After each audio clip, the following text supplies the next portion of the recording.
मैं Shagufta Sheikh Nagesh Karasgi Orchid School channel में आप सभी का स्वागत है।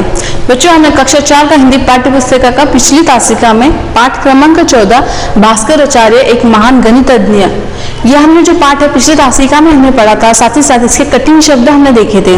प्रस्तुत पाठ में जो है भास्कर आचार्य के बारे में बताया गया कि किस प्रकार उन्होंने अपनी मेहनत और लगन से मतलब उन्होंने जो ठाना है उस कार्य को उन्होंने पूरा किया है। पृथ्वी अपने आकर्षण शक्ति के बल पर सारे वस्तुओं को अपनी ओर खींचती है, यह सब में पहले बात हमें भास्कर आचार्य ने बताया था।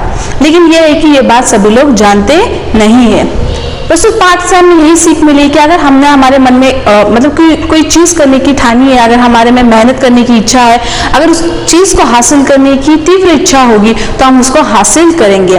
प्रस्तुत पाठ में जो है भास्कर आचार्य के बताया गया कि उनके में दो प्रमुख गुण थे। कौन से थे? पहला वह थी कि वो बहुत ज्यादा मेहनती थे। दूसरा एक उनमें बहुत ज्यादा उत्साह था।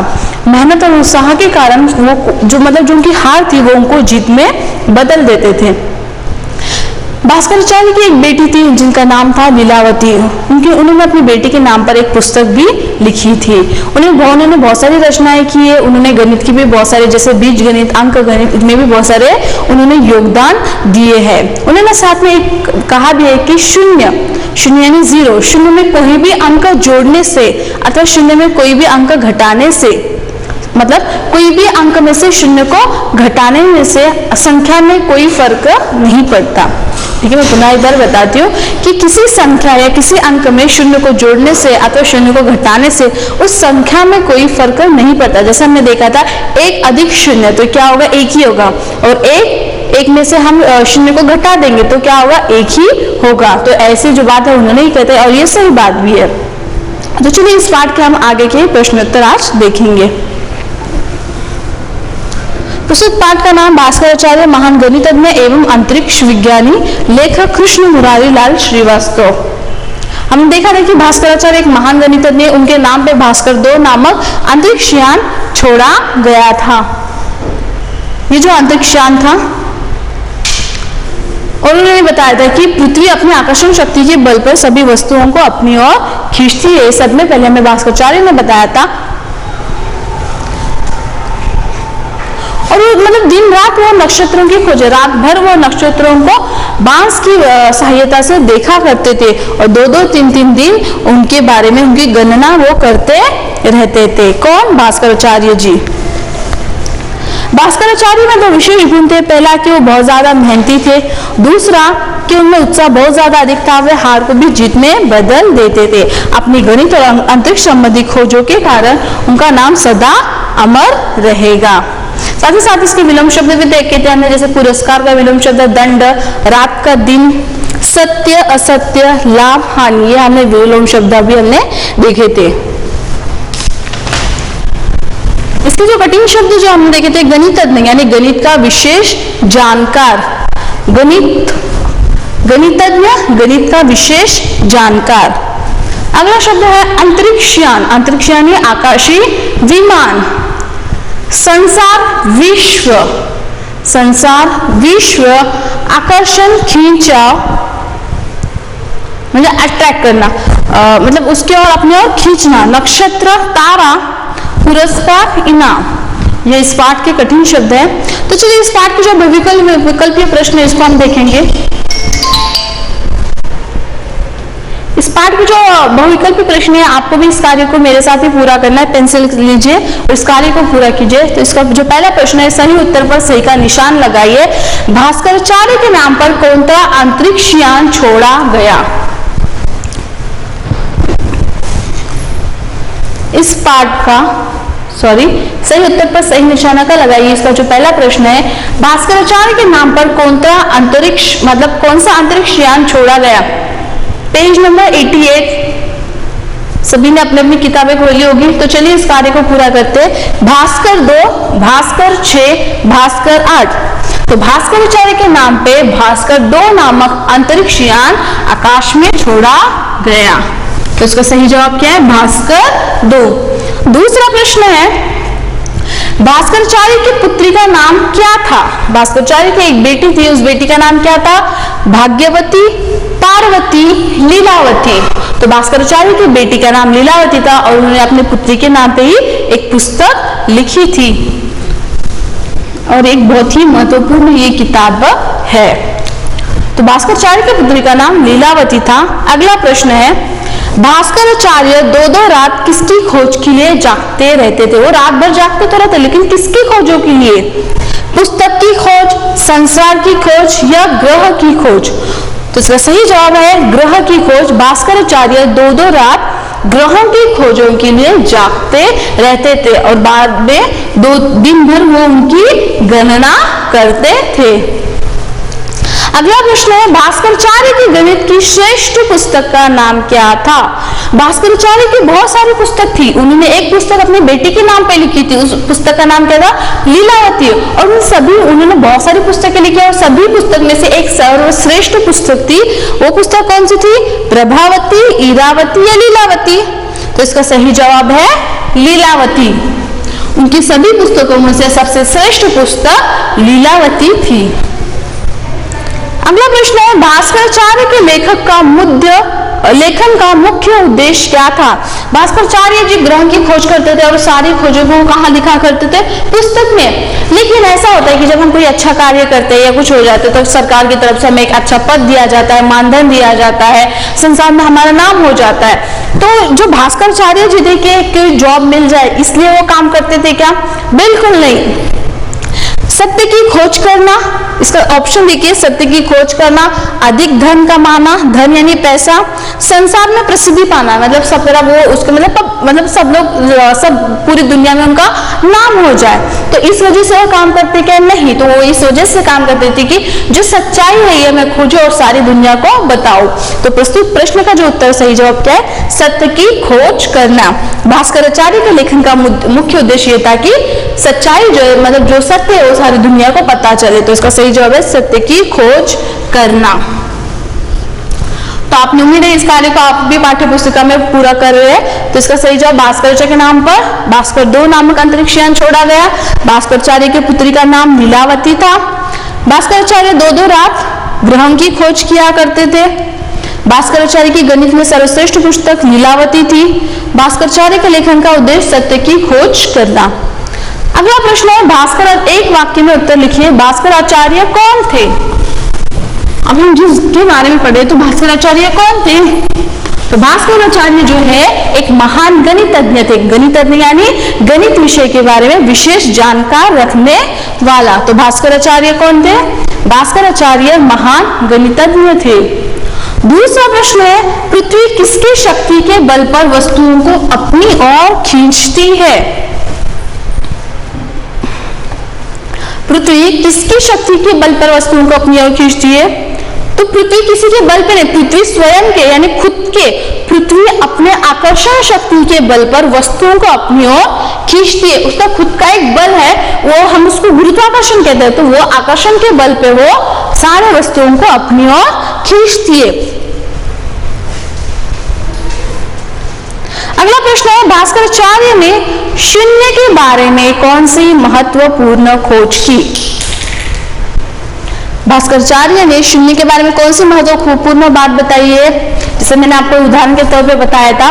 तो भास्कराचार्य जी ने किसी संख्या में शून्य जोड़ने अथवा घटाने से संख्या में कोई अंतर नहीं पड़ता, यह महत्वपूर्ण खोज बताई थी। जैसे आपको मैंने एक एग्जाम्पल बताया था कि एक है, एक में हम शून्य जोड़ेंगे तो क्या होगा? एक ही आएगा। और एक है, एक में हम शून्य को घटा देंगे तो इसका जवाब क्या? क्योंकि संख्या में कोई अंतर पड़ रहा है क्या? नहीं। तो जो संख्या होती है उसमें कोई अंतर नहीं पड़ेगा, उसमें कोई फर्क नहीं पड़ेगा। तो ये हमने बताया था। तो इसका जो जवाब है इसका ये मैंने आपको उदाहरण के तौर पे बताया है कि भास्कराचार्य जी ने किसी संख्या में शून्य जोड़ने अथवा घटाने से संख्या में कोई अंतर नहीं पड़ता। पूरी जो वैल्यू होती है उसमें अंतर पड़ेगा। जैसे 100 है तो उसमें निकालेंगे तो वो 10 होगा, लेकिन जो पहला एक है वो एक एज इट इज ही रहेगा। तो इस प्रकार की बात उन्होंने हमें बताई थी। चौथा प्रश्न है, भास्कराचार्य अपनी खोजों को कहाँ लिखते थे? तो अपनी खोजों को कहाँ लिखते थे? बिल्कुल सही, भास्कराचार्य अपनी खोजों को पुस्तक में लिखते थे। भास्कराचार्य अपनी खोजों को पुस्तक में लिखते थे। इसका अगला प्रश्न है, 5वां प्रश्न, किन खोजों के कारण भास्कराचार्य का नाम सदा अमर रहेगा? भास्कराचार्य का नाम किन खोजों के बारे में, कौन से उन्होंने ऐसे कार्य किए कि उन कार्यों की वजह से उनका नाम सदा अमर रहेगा। गणित और अंतरिक्ष संबंधी खोजों के कारण, मतलब जो भी उन्होंने गणित के बारे में जो भी बताया या अंतरिक्ष के बारे में जैसे पृथ्वी के आकर्षण के बारे में बताया, ये जो सारी बातें उन्होंने जो बताई, तो इन खोजों के कारण भास्कराचार्य जी का नाम सदा अमर रहेगा। गणित और अंतरिक्ष संबंधी खोजों के कारण भास्कराचार्य जी का नाम सदा अमर रहेगा। प्रश्नों के उत्तर लिखिए। पहला प्रश्न है, भास्कराचार्य ने पृथ्वी की आकर्षण शक्ति के बारे में क्या लिखा? इसका सही जवाब है, पृथ्वी अपने आकर्षण शक्ति के बल से सभी वस्तुओं को अपनी ओर खींचती है, इसलिए हर वस्तु पृथ्वी की ओर गिरती है, आकाश की ओर नहीं चली जाती। ये बात होता है कि पृथ्वी जो है सारी वस्तुओं को जो अपनी ओर खींचते, इसलिए कोई भी वस्तु हम उछालने के बाद वो वस्तु नीचे आ जाती है, वो ऊपर नहीं जाती, क्योंकि पृथ्वी का जो बल है वो बल वो वस्तुओं को नीचे खींचता है। यह बात उन्होंने बताई थी। दूसरा प्रश्न है, भास्कराचार्य ने किन कठिनाइयों का सामना करते हुए महत्वपूर्ण खोजें की? मतलब ये जब खोज कर रहे थे तो उनको कौन कौन सी कठिनाइयां उनको सामने आई थी? तो इसका सही जवाब है, भास्कराचार्य जी एक ग्रह की खोज के लिए 2-2 रात तक जागते रहते थे और दिन भर गणना करते थे। देखिए यहाँ पे से और एक बार दोहराती हूँ, भास्कराचार्य जी एक ग्रह की खोज के लिए 2-2 रात तक जागते थे, मतलब हर एक ग्रह के बारे में जानकारी हासिल करनी, वो 2-2 रात तक। ऐसा नहीं है कि आज नहीं मिला तो नहीं, अभी उससे नहीं होगा, तो वो हार बिल्कुल नहीं मानते थे। वो हमें 2-2 रात तक जागते थे और दिन भर बैठकर उनकी गणना करते, मतलब उन्होंने जो ठाना है वो पूरा करके ही रहते थे। अगला प्रश्न है, भास्कराचार्य के 2 विशेष गुण कौन से थे? भास्कराचार्य में 2 विशेष गुण थे, तो कौन से 2 गुण थे? पहला, वो बहुत मेहनती थे और दूसरा, उनमें उत्साह बहुत अधिक था। तो ये बच्चों याद रखो कि अगर हमारे मन में उत्साह होगा, लगन होगी और हमने ठान लिया कि उस चीज को हम हासिल करेंगे और उस चीज को हासिल करने के लिए हम मेहनत कर रहे हैं, तो वो चीज हमें हासिल होकर ही रहेगी। भले चाहे मतलब जल्दी नहीं मिले, थोड़ा उसको देर लग जाएगी, लेकिन हम उसको हासिल कर लेंगे। लेकिन उसके लिए हमारे मन में उत्साह होनी चाहिए और हम मेहनती होने चाहिए। अगला प्रश्न है चौथा, भास्कराचार्य के जीवन से आपको क्या प्रेरणा मिलती है? दोस्तों जो पाठ है भास्कराचार्य जी, इनकी जो हमने बातें पढ़ी है, उन्होंने किस तरह से कार्य किया, किस तरह से खोज किए, इनको पढ़कर हमें क्या प्रेरणा मिलती है, क्या सीख मिलती है? भास्कराचार्य के जीवन से हमें यह प्रेरणा मिलती है कि मेहनत, उत्साह और लगन से बहुत कुछ संभव हो सकता है। संभव यानी पॉसिबल, कि अगर हमारे मन हम अगर मेहनती हैं, अगर हमारे में उत्साह है, लगन है, चाहत है कि उस चीज को हमें पाना है, उस चीज को हम करेंगे, तो कोई भी चीज असंभव नहीं है, वो संभव हो सकता है। तो ये जो प्रेरणा है जो हमें प्रस्तुत पाठ से मिलती है, इनके जीवन से हमें मिलती है।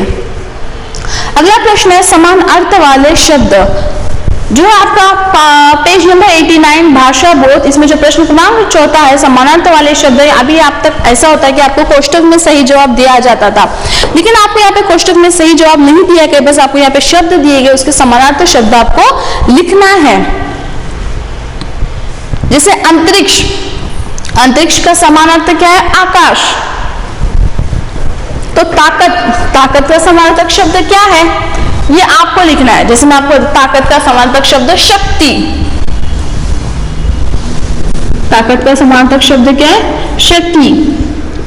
आप अपनी पाठ्यपुस्तिका में भी पेन से इस कार्य को पूरा करना है। अगला शब्द है पृथ्वी, पृथ्वी का समानार्थक शब्द क्या है? धरती।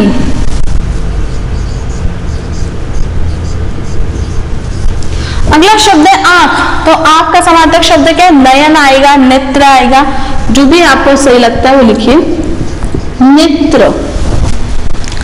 अगला शब्द है अद्भुत, अद्भुत का समानार्थक शब्द अनोखा।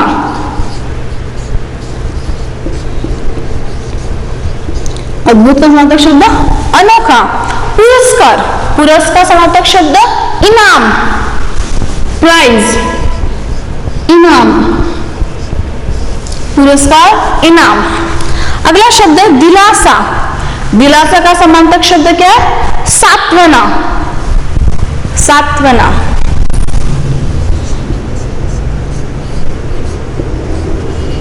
अगला शब्द क्या है? उत्साह। उत्साह का समानार्थक शब्द उमंग।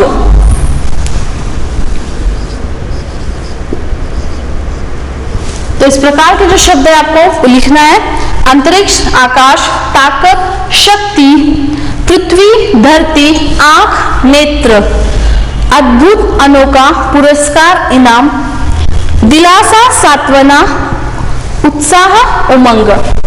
तो चलिए अगला देखते हैं। प्रश्न क्रमांक 5, पढ़िए, लिखिए पढ़िए, समझिए तथा लिखिए। यहाँ पे क, आधा क को पूर्ण क को जोड़ा गया, इसे जोड़ शब्द कहते हैं। ये हमने पिछली मतलब पहले हमने पढ़ा है इसको, और पिछली कक्षा 3 में भी हमने इसको पढ़ा है। बस जो आपको जो शब्द दिए गए उस शब्द से, जैसे अभी यहाँ पे दिया गया क, आधा क को पूर्ण क से जोड़ा गया है, तो इसका क मतलब इसका उच्चारण जल्दी होता है। जो आधा क इसको जल्दी, जैसे हम यहाँ पढ़ेंगे चक्की, मक्का, 2 शब्द इन्होंने दिए। इसके उदाहरण के तौर पे इसका नए और एक शब्द आपको बनाना है, जैसे इन्होंने बताया शक्कर, तो इसी क का इस्तेमाल करके हम उन्होंने शब्द बनाया। तो अगला जो शब्द है, आधा च को पूर्ण च से जोड़ा गया, च, तो इसका शब्द बनता है बच्चा, सच्चा। तो इसी प्रकार का और एक शब्द आपको, जैसे च से च जुड़ा है, ऐसा शब्द आपको लिखना है। या आप अपने मन से भी लिख सकते हैं, लेकिन मैं आपको उदाहरण के तौर पे बता दूं, बच्चा, सच्चा, कच्चा, ये शब्द हो जाएगा। अगला शब्द है ट को ट जोड़ा गया है, खट्टा, पट्टी, तो इसका और एक शब्द बनेगा मिट्टी बनेगा, या पट्टा बनेगा, मिट्टी या पट्टा भी, जैसे आपको जो सही लगता है वो लिख सकती है। अगला शब्द है त, आधे त को पूर्ण त को जोड़ा गया, त, पत्ता, गत्ता, तो अगला शब्द क्या होगा? छत्ता।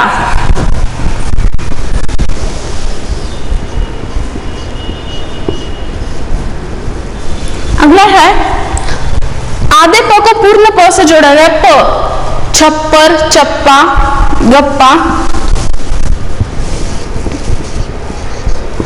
आप अपने मन से भी स्वयं से ये शब्द बनाकर लिख सकते हैं। अगला है यह भी जानिए, सिर्फ आपको इसको पढ़ना है कि जैसे पहले को क्या कहेंगे हम, पहले को हिंदी में और एक शब्द होता है, जैसे उसने पहला क्रम हासिल किया, तो इसलिए भी ऐसा होता है कि कभी कभी हम कहते हैं कि प्रथम क्रमांक, तो यह है तो पहला, पहले का दूसरा नाम क्या है? प्रथम। पहला प्रथम, दूसरा द्वितीय, तीसरा तृतीय, चौथा चतुर्थ, पांचवा पंचम और छठा षष्ठम। मैं कक्षा में पांचवा क्रमांक, मैंने कक्षा में पंचम क्रमांक हासिल किया। इसका अर्थ क्या होगा कि मैंने कक्षा में 5वां नंबर हासिल किया। अब मैंने बोला कि मैंने कक्षा में षष्ठम क्रमांक हासिल किया। षष्ठम मतलब क्या? छठा क्रमांक। तो मैंने कक्षा में छठा क्रमांक हासिल किया। तो इस प्रकार का जो पहला है इसको इस प्रकार से भी हम बोल सकते हैं, प्रथम, द्वितीय, तृतीय, चतुर्थ, पंचम, षष्ठम। अगला जो प्रश्न है, पाठ के आधार पर सही जोड़ियां मिलाइए। तो आपको यहाँ पे दिया गया है, कुछ नाम दिए गए, ये पाठ से आधारित ही शब्द है। जैसे न्यूटन, न्यूटन कौन थे? एक साइंटिस्ट थे, एक वैज्ञानिक थे। दूसरा है यहाँ पे भास्कर 2। भास्कर 2 क्या था? ये अंतरिक्ष यान था जो भास्कराचार्य जी के नाम पे छोड़ा गया था। तो भास्कर 2 क्या था? एक अंतरिक्ष यान। तो इस प्रकार से आपको जोड़ना है। अगला है लीलावती। लीलावती भास्कराचार्य का एक ग्रंथ था, एक किताब थी, उस किताब का नाम लीलावती था, वो एक ग्रंथ था। तो लीलावती क्या है? ग्रंथ। और भास्कराचार्य, भास्कराचार्य कौन थे? एक महान गणितज्ञ थे वो। इस प्रकार से आपको सही जोड़ियों का मिलान करना है। अगला प्रश्न है प्रश्न क्रमांक 8। नीचे दिए गए रेखांकित सर्वनाम शब्दों को संज्ञा शब्द में बदलकर वाक्य पुनः लिखिए। प्रस्तुत जो वाक्य हमें बताए गए वहां पर सर्वनाम शब्दों का इस्तेमाल किया गया है, तो तो सर्वनाम शब्द पे कौन सी संज्ञा आएंगे, इस पाठ से रिलेटेड ही यहाँ पे हमको, मतलब पाठ से संबंधित ही हमको यहाँ पे वाक्य दिए गए। तो सर्वनाम शब्द पे किस संज्ञा का नाम आएगा या कौन से व्यक्ति का नाम आएगा, हमें वहां पे लिखना है। जैसे पहला है, जैसे उदाहरण के तौर पर आपको यहाँ पे बताया गया, अधिकतर नियमों की खोज उन्होंने की। उन्होंने किन्होंने की है, तो यहाँ पे ये क्या है, उन्होंने, ये सर्वनाम शब्द है, तो यहाँ पे आपको संज्ञा का इस्तेमाल, संज्ञा यानी क्या, नाम। तो अधिकतर नियमों की खोज उन्होंने, सर्वनाम की जगह संज्ञा क्या आएगा, भास्कराचार्य ने की है। तो इस प्रकार से है संज्ञा, सर्वनाम की जगह पे संज्ञा का इस्तेमाल आपको करना है। जैसे अगला प्रश्न है, भास्कराचार्य ने उससे बहुत पहले संसार को यह ज्ञान करा दिया था। क्या ज्ञान कराया था उन्होंने, कि पृथ्वी पर एक आकर्षण बल होता है जिससे पृथ्वी अपने और वस्तुओं को खींचती है। उससे पहले यानी किससे पहले, न्यूटन से पहले। तो यहाँ पे क्या आएगा, भास्कराचार्य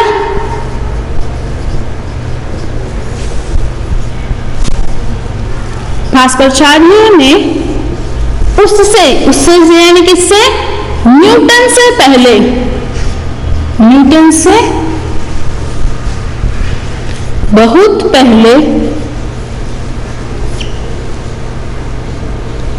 पहले संसार को यह ज्ञान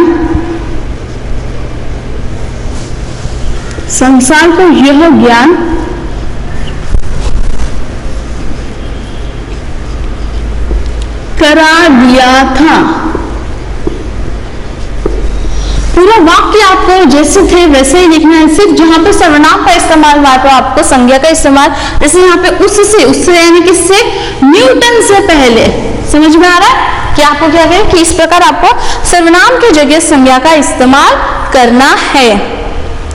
अगला जो प्रश्न है, भास्कराचार्य ने उसके नाम पर गणित की पुस्तक ली। उसके यानी किसके, उनकी बेटी के नाम पे, बेटी लीलावती के नाम पे। तो ये जो है वैसे ही आएगा आपका, यहाँ पे ऐसे ही आएगा, भास्कराचार्य जी ने उसकी यानी बेटी लीलावती के नाम पे, बेटी लीलावती के नाम पर गणित की एक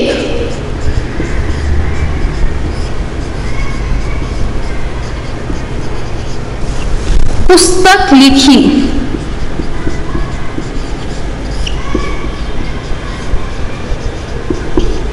पुस्तक लिखी, जैसे यहाँ पे जब उसके नाम के सर्वनाम की जगह क्या आएगा, बेटी लीलावती की। जैसे भास्कराचार्य रात में आंख से तथा कभी कभी बांस की नलिकाओं की सहायता से उनको देखा करते थे।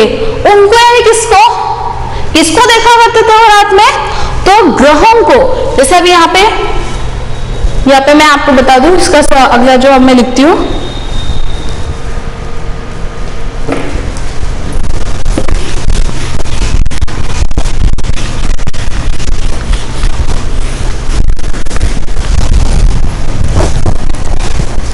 भास्कराचार्य रात में आंखों से तथा कभी बांस की नलिकाओं की सहायता से उनको यानी किसको, ये जो चौथा प्रश्न है, भास्कराचार्य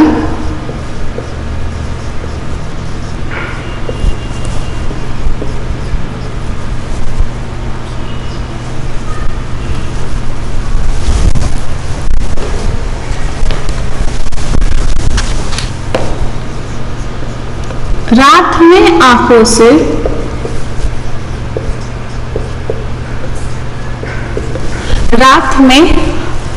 से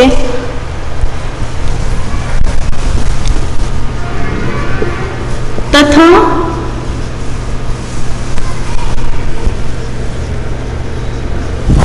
कभी कभी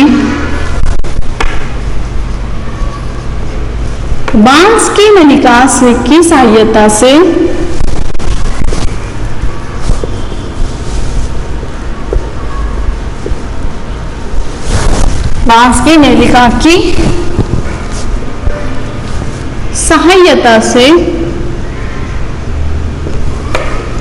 उनको यानी किनको, ग्रह नक्षत्रों को देखा करते थे।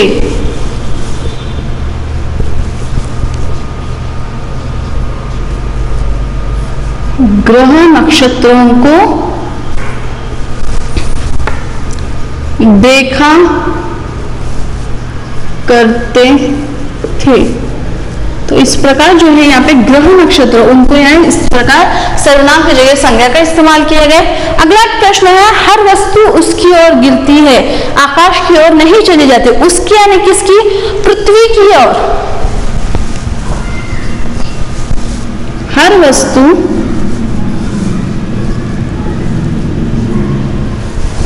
पृथ्वी की ओर गिरती है, आकाश की ओर नहीं चली जाती। पृथ्वी की ओर गिरती है,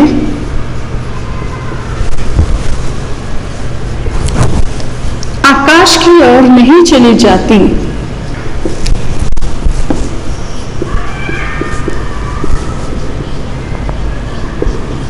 नहीं चली जाती। यहाँ पे देख पृथ्वी, ये मतलब उसकी यानी किसकी? पृथ्वी, पृथ्वी की ओर। तो इस प्रकार के जो सर्वनाम थे वहां पे आपको संज्ञा का इस्तेमाल करना था। तो इस कार्य को भी आपको पूरा करना है।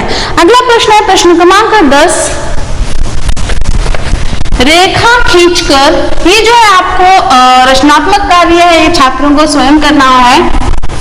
बस आपको उदाहरण के तौर पे मैं आपको बता दूं,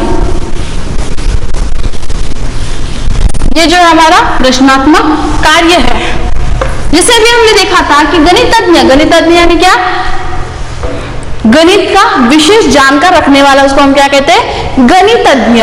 तो मुझे बताओ, रेखा खींचकर प्रश्नों को उनके उत्तर से मिलाओ। गणित का विशेष जानकार रखने वाला हम क्या कहते हैं? उसको गणितज्ञ। विज्ञान का ज्यादा जानकारी रखने वाला उसको कहते हैं हम वैज्ञानिक। इसी प्रकार इतिहास का जानकार रखने वाला उसको हम क्या कहेंगे? उसको कहेंगे हम इतिहासकारक या इतिहासकार। क्या कहेंगे हम? इतिहासकार।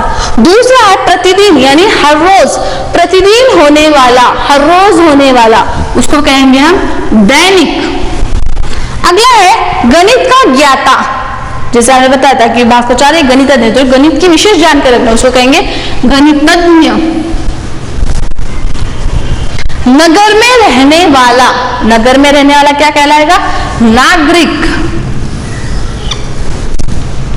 अगला है गांव में रहने वाला, गांव में रहने वाला ग्रामीण। रचना करने वाला, रचना करने वाला रचनाकार। जो परिचित न हो, मतलब हम जिसको जानते नहीं हो, तो परिचित का विलोम शब्द अपरिचित। जो परिचित न हो, अगर वो परिचित है तो क्या मतलब जानकार रखने वाला तो परिचित, लेकिन वो हम उसको जानते नहीं। जो परिचित न हो उसको कहेंगे अपरिचित। और अपरिचित का विलोम शब्द परिचित। जो काम से जी चुराता हो, मगर उसको कोई काम दिया वो करने के लिए मना करता है, वो आलस करता है, तो उसको कहेंगे हम कामचोर। उसको हम क्या कहते हैं? कामचोर। तो इस प्रकार से जो है रेखा खींचकर प्रश्नों के उनके उत्तर से आपको मिलाना है। अगला जो प्रश्न है, वर्ग पहले में से निम्न वैज्ञानिक के आविष्कार को एवं खोज ढूंढकर लिखिए। इसमें भी जो है आपको, मैं सिर्फ आपको एक उदाहरण बताऊंगी, आपको आगे के सारे करना है। जैसे आपको यहाँ पे वर्ग पहले में ये जो वैज्ञानिक है, इन्होंने कौन सी खोजें की, कौन सा आविष्कार किया, उनका यहाँ पे नाम दिया गया। जैसे ग्राहम बेल, ग्राहम बेल एक वैज्ञानिक है, तो ग्राहम बेल ने कौन सी खोज की है, उसका नाम इस वर्ग पहले में इससे आपसे ढूंढ को लिखना है। तो ग्राहम बेल ने टेलीफोन की खोज की है, तो उसका खोज क्या है ग्राहम बेल का? टेलीफोन। तो यहाँ आपको इस प्रकार टेलीफोन लिखना है। अगला है जैसे डनलप ने कौन सी चीज की खोज की है, तो ये आपको लिखना है। मैकमिलन ने कौन सी खोज की है, रुडोल्फ ब्रिजल ने कौन सी खोज की है, जॉन डाल्टन ने कौन सी खोज की है, चार्ल्स बैबेज ने कौन सी की है। चार्ल्स बैबेज को तो सबको याद होगा, हम रोज उसका इस्तेमाल करते हैं। तो चार्ल्स बैबेज ने कंप्यूटर की खोज की है। डनलप ने टायर की खोज की है, वो यहाँ पे वर्ग पहली में आपको ढूंढ के लिखना है। मैकमिलन ने किसकी खोज की है? तो मैकमिलन ने जो है साइकिल की खोज की है। तो यहाँ पे आपको साइकिल दिखाई देगा होगा। तो इस प्रकार टायर। रुडोल्फ डीजल ने कौन सी खोज की है? तो रुडोल्फ डीजल ने डीजल इंजन की खोज की है। इस प्रकार से नीचे आएगा। जॉन डाल्टन ने कौन सी खोज की है? तो जॉन डाल्टन ने परमाणु की खोज की है। और चार्ल्स बैबेज ने कंप्यूटर की खोज की है, जैसे हमने यहाँ पे किया है। तो इस प्रकार इन्होंने जो खोजी की है उनका नाम आपको वहां पे लिखना है। ये जो रचनात्मक कार्य छात्रों को स्वयं करना है, उसमें आपको समझ में आ जाए इसलिए आपको उदाहरण के तौर पे बता दिया है। और यहाँ देश के कुछ महान अंतरिक्ष यात्रियों के चित्र चिपकाए और उसके नाम लिखे। तो वहां पे आपको चित्र चिपकाना है। जो प्रस्तुत पाठ था भास्कराचार्य जी, ये जो हमारा पाठ क्रमांक 14 था, इस पाठ में हमने भास्कराचार्य के खोजों के बारे में जाना है कि किस प्रकार उन्होंने महत्वपूर्ण खोजें की, किस प्रकार वो दिन रात मेहनत करते थे। उनमें दो विशेष गुण थे, मेहनती और उत्साह। तो हमसे इस पाठ से हमें भी यही सीख मिली कि हमारे में भी वो गुण होने चाहिए। कोई भी चीज को हासिल करने के लिए हमारे में मेहनत और उत्साह ये दोनों होना चाहिए। साथ ही साथ इस पाठ के हमने जो है बहुविकल्प प्रश्न, एक वाक्य में उत्तर, प्रश्नों के उत्तर लिखिए। और उससे जो साथ ही साथ इसमें जो हमने एक व्याकरण भाग पढ़ा था, सर्वनाम शब्दों की जगह संज्ञा का इस्तेमाल कीजिए। ये जो भाग था आज हमारे लिए नया था। अभी तक जो हम ऐसे था कि हमको सर्वनाम को छाट कर लिखना होता है या संज्ञा को छाट कर लिखना होता है, लेकिन आज ऐसा नहीं था। यहाँ पे सर्वनाम दिया गया तो सर्वनाम की जगह हमको संज्ञा का इस्तेमाल करना था, वो भी हमने कार्य किया। साथ ही साथ इसका जो रचनात्मक कार्य था वो बहुत ही मनोरंजक है कि हमें जो है जैसे वर्ग पहली दिए गए, उन वर्ग पहलियों से हमें वैज्ञानिक के नाम दिए गए, तो उन वैज्ञानिकों ने कौन सी खोज की है ये हमें जानना है। तो इससे हमें अधिक माहिती भी मिलेगी, अधिक जानकारी भी हमें मिलेगी। इस पाठ को आपको पुनः एक बार पढ़ना है, साथ ही साथ इस पाठ के कठिन शब्द भी पढ़ना है। आज के लिए बस इतना ही, धन्यवाद।